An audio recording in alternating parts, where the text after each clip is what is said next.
evening and welcome to my study. My name is Ron. I am your host, and it's my pleasure to share a daily devotional with you. Something to build your faith, something to meditate on, something to gain wisdom by. And that's what this book is definitely for. Gaining wisdom. We are going to wrap up our look at Daniel tonight. The book of Daniel is only 12 chapters long. And for the most part, it is all about end times prophecy. It's very interesting. Before I get to the reading of the last chapter that's for our devotional tonight, I'm just going to read a little bit back just to give a little context.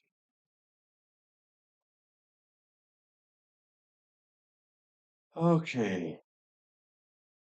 His army will take over the temple, fortress, pollute the sanctuary, put a stop to the daily sacrifices, and set up the sacrilegious object that causes desecration. He will flatter and win over those who have violated the covenant. But the people who know their God will be strong and will resist him. Wise leaders will give instruction to many, but these teachers will die by fire and sword, or they will be jailed and robbed. During these persecutions, little help will arrive, and many who join them will not be sincere. And some of the wise will fall victim to persecution. In this way, they will be refined and cleansed and made pure until the time of the end. For the appointed time is still to come. Then, at the time of the end, the king of the south will attack the king of the north. The king of the north will storm out with chariots, charioteers, and a vast navy. He will invade various lands and sweep through them like a flood. He will enter the glorious land of Israel, and many nations will fall. He will conquer many countries, and even Egypt will not escape. He will gain control over the gold, silver, and treasures of Egypt, and the Libyans and Ethiopians will be his servants. But then news from the east and the north will alarm him, and he will set out in great anger to destroy and obliterate many.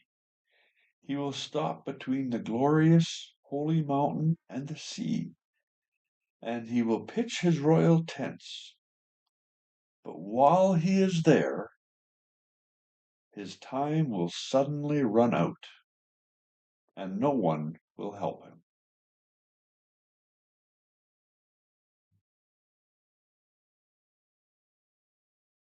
So that's the precursor.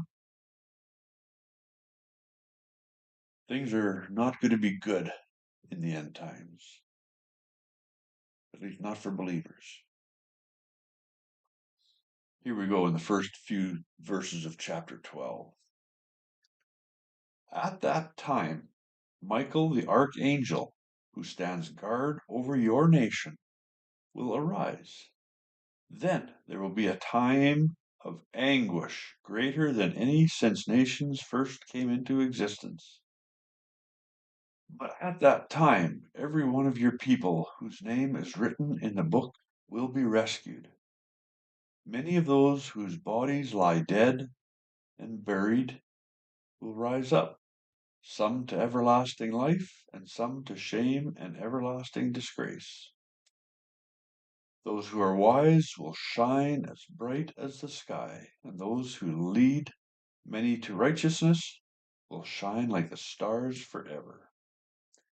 But you, Daniel, keep this prophecy a secret.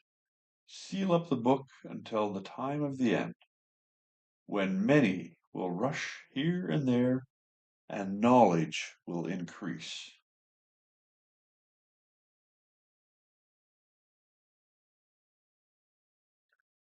Well, people are definitely rushing here and there, and in this 21st century, knowledge is being gained at an exponential rate,